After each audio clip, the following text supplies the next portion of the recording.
Le FAMAS, c'est plus qu'un fusil. C'est une silhouette, une époque et un symbole national. Pendant 40 ans, il a accompagné les soldats français partout dans le monde, du Liban à l'Afghanistan. Sous le bras, comme une baguette. Non, c'est un FAMAS! Un fusil d'assaut! C'est une arme de guerre, connard! Et puis un jour, un triste jour de l'an 2001, tout s'arrête. La manufacture d'armes de Saint-Étienne ferme, définitivement. La filière disparaît et la France se retrouve contrainte de chercher un successeur à son propre fusil. Un appel d'offres est lancé et le vainqueur est un Allemand, le HK 416.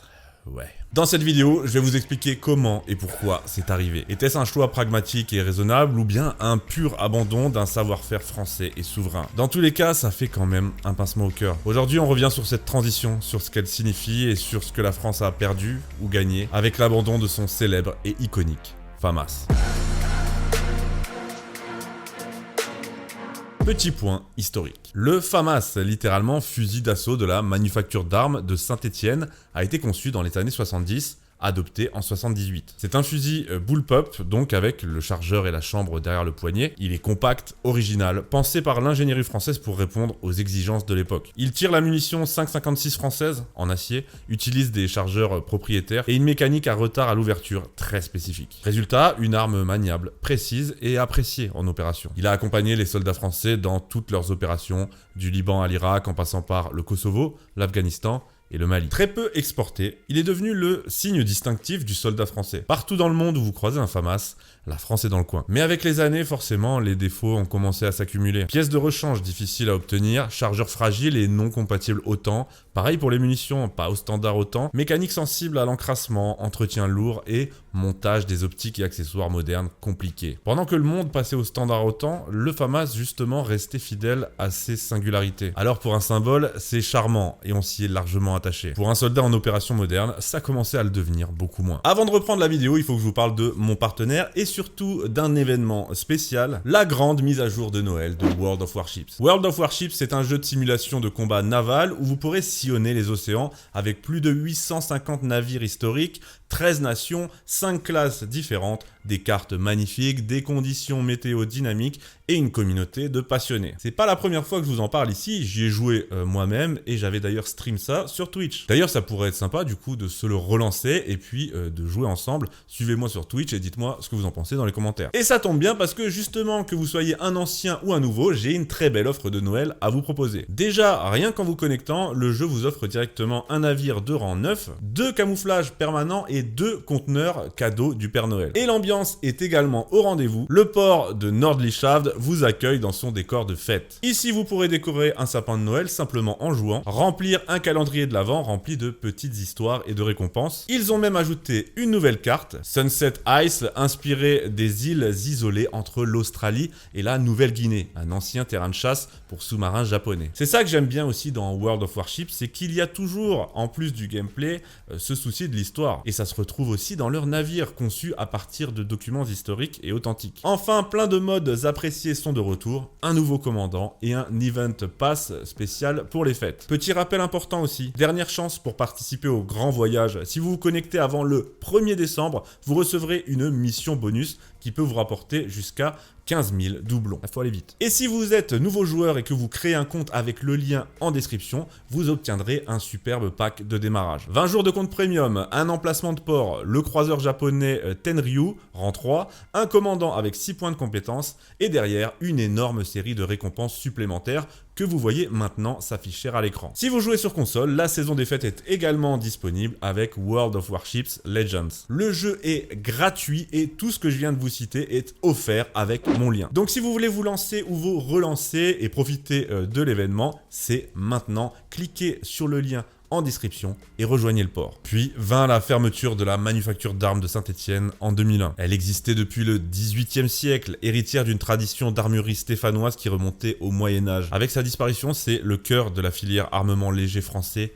qui disparaît. Et ça n'est pas un accident soudain. C'est l'aboutissement d'un déclin long de plusieurs décennies documenté dans les analyses industrielles et dans les archives stéphanoises. Les causes sont claires et implacable. Effondrement des commandes militaires dans les années 1960. Armée réduite, donc volume réduit, et très peu d'export. Diversification industrielle forcée, mais trop marginale pour compenser. Puis, l'intégration dans Giat Industrie en pleine crise financière dans les années 60. Et les plans de recentrage industriels prévoyant clairement la fermeture de plusieurs sites, dont celui de Saint-Étienne. En résumé, pas assez de commandes, trop de coûts, et une filière vieillissante. Un mouvement qu'on constate un peu partout dans le monde, pas qu'en France. Et une doctrine d'État qui préfère mettre l'argent dans des secteurs jugés plus stratégiques. Les blindés, l'artillerie, l'aviation, les radars, les missiles, la marine, la dissuasion nucléaire. Plutôt que dans l'arme individuelle qui est clairement un marché en déclin. Voilà. Mais une question se pose. Aurait-on pu éviter ça? Théoriquement, oui. Avec un État volontariste qui investit massivement en modernisant la ligne, en garantissant des commandes sur le long terme et bien sûr en créant un nouveau fusil national. Mais économiquement et politiquement, dans les années 90-2000, on va pas se le cacher, c'est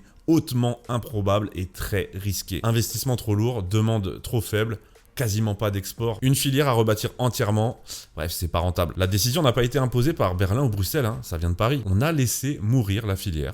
Volontairement. Parce qu'elle était mourante, bien mourante, pour se recentrer, comme je l'ai dit, sur d'autres secteurs, mais du coup, en abandonnant le FAMAS et l'idée d'un fusil français. Un choix douloureux, très douloureux, c'est certain, mais comme je viens de vous l'expliquer, assez cohérent et inévitable. En 2014, la Direction Générale de l'Armement lance donc l'appel d'offres AIF pour trouver un remplaçant au FAMAS. Et là, la vérité militaire va rattraper la nostalgie. C'est finalement le HK allemand qui est choisi. Les tests comparatifs montrent que le HK 416F, donc F pour sa version française, est le meilleur compromis disponible. Les raisons sont factuelles. Le HK, c'est une fiabilité élevée grâce au système à piston à course courte, une compatibilité totale autant, chargeurs, munitions, logistique, une ergonomie moderne, des rails Picatinny, cross réglables, intégration facile du système félin, un entretien plus simple, une précision et une robustesse validées dans les évaluations officielles de la STAT. Politiquement, ce choix a été aussi facilité par un consensus européen. On achète européen, on standardise, on modernise rapidement. On aimerait parfois que ce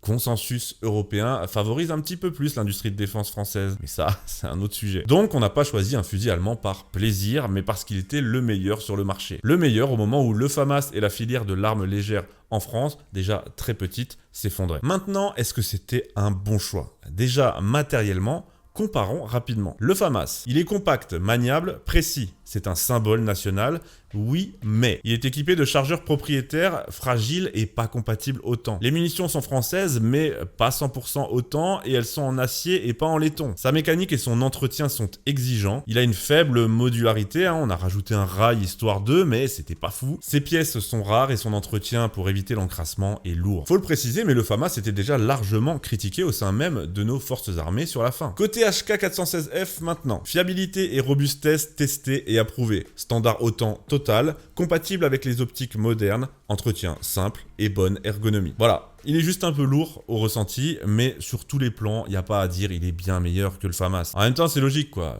AR-15 moderne. Les retours d'expérience aussi sont sans appel. Côté militaire et institutionnel, tout d'abord, les articles du ministère des Armées et les publications comme l'article du capitaine Mathieu Goldschmidt dans la revue Fantassin précisent que les soldats apprécient la fiabilité, la compatibilité autant, la facilité d'emploi et les optiques modernes. Les seules critiques qui remontent sont liées au poids ressenti un peu lourd et quelques fragilités de première série, rien de structurel. Le bilan global, pour les soldats, c'est un vrai saut générationnel. C'est un progrès, il n'y a pas photo. On garde le FAMAS dans un coin de nos cœurs, mais en opération, la différence se fait vite ressentir. Ce que je vous dis là, c'est froid et factuel, mais c'est la réalité. Mais pour moi, et je pense que vous l'aurez compris, surtout si vous me connaissez, le principal défaut du HK, c'est que c'est un fusil étranger. Pire, un fusil allemand. Oui, c'est pire. Alors je pose la question, aurait-on pu faire autrement? Et encore une fois, la réponse est oui, mais difficilement. On aurait pu relancer une filière nationale, créer un FAMAS F2, produire sous licence en France ou confier le projet à un industriel privé. Mais tous ces scénarios nécessitaient beaucoup d'argent, un marché civil important que la France n'a pas et l'Allemagne aussi. C'est pour ça qu'HK tourne encore à plein régime. HK a une grosse partie de ses ventes sur le civil en Allemagne qui est très important. Alors qu'en France, l'arme individuelle est malheureusement mal vue et puis la filière meurt. Et enfin, une stratégie et des garanties à long terme sur plusieurs décennies. Rien de cela n'a été décidé. Il n'y avait aucune volonté politique qui allait dans ce sens. Et puis en regardant tout ça, bah ça se comprend. Ça se comprend et ça s'explique. Le choix du HK416 n'est pas un renoncement soudain. C'est l'aboutissement de 40 ans de déclin structurel de l'armement léger en France. Le FAMAS, affectueusement surnommé le clairon, on l'aime, c'est notre symbole, mais parfois la réalité vous rattrape et des choix difficiles doivent être pris. Celui-ci en était un. Donc disons que sur le plan pragmatique et contextuel, je comprends cette décision, je l'accepte même parce que les faits sont là, mais ça ne m'empêche pas de la déplorer. Tout abandon de souveraineté dans quelque domaine que ce soit, qui plus est militaire, est un drame. Ça vaut pour le FAMAS comme pour les munitions, même si KNDS Ammo France commence à en faire plus. Un drame accentué quand il se fait au profit de l'Allemagne. Oui, vous aurez compris, je les apprécie pas trop, pour des raisons évidentes. Disons qu'il faut se méfier, quoi. Partant de là, je ne peux que me poser la question, quel risque courons-nous à confier, à déléguer notre armement individuel aux Allemands? Des questions bêtes même. Est-ce qu'ils peuvent, en cas de rupture politique majeure, nous couper les vivres à la source? Techniquement, oui, un fournisseur étranger peut toujours couper un contrat. Mais en pratique, disons-le clairement, c'est quasiment impossible. Pourquoi? Déjà, HK vit de sa réputation internationale de fiabilité. Ruiner sa crédibilité serait suicidaire. Les contrats de la Direction Générale de l'Armement sont blindés juridiquement. L'Allemagne n'a aucun intérêt stratégique ni économique à priver la France de fusils. Et surtout, dans le pire scénario, la France dispose de stocks de pièces détachées et de compétences internes. Puis, les fusils en soi, on les a déjà. On fait même la maintenance en France. Et en cas de crise extrême, je parle là de guerre, ça peut vous paraître surréaliste aujourd'hui, mais vous regardez l'histoire. Dans ce scénario extrême, la France peut toujours acheter ailleurs. Les Britanniques et les Canadiens ont déjà changé d'armes en pleine guerre. Ou réindustrialiser en urgence, parce que urgence, il y aura. L'arme individuelle n'est pas considérée et n'est pas un point de rupture stratégique pour une puissance comme la France. Et on est bon, très bon et souverain dans bien d'autres domaines. Des domaines où on fait boum boum et pas piou piou. C'est bien résumé comme ça. Voire un très gros boom. Voilà donc la partie parano de moi-même, rassuré. En conclusion, encore une fois, c'est triste. La manufacture d'armes de Saint-Etienne a fermé, le FAMAS s'en va, et c'est un déchirement. C'est une partie de nous qui disparaît, une partie de notre souveraineté regrettable, et une page entière de la tradition militaire française qui se tourne. Mais vous l'aurez compris, et je pense l'avoir démontré ici, c'était devenu inévitable. On ne pouvait plus entretenir un fusil devenu exotique, ni sauver une filière abandonnée depuis 30 ans. Donc voilà, c'est dramatique, c'est triste, ça m'arrache le cœur, mais c'était malheureusement quasiment inévitable. Finissons par des bonnes nouvelles, quand même. Je rappelle que la souveraineté militaire française ne repose pas sur un fusil. Qui plus est, le HK416F est un excellent fusil, d'autant plus optimisé selon les standards français. Il est fiable, moderne et parfaitement interopérable. Et surtout, derrière ce fusil, il y a un soldat français qui, lui, sera toujours là et qui saura toujours faire la différence. Gardez espoir, l'histoire n'est jamais finie. Comme d'habitude, votre avis sur le FAMAS, sur ce choix d'abandonner le FAMAS, sur ce choix de le remplacer par un fusil allemand.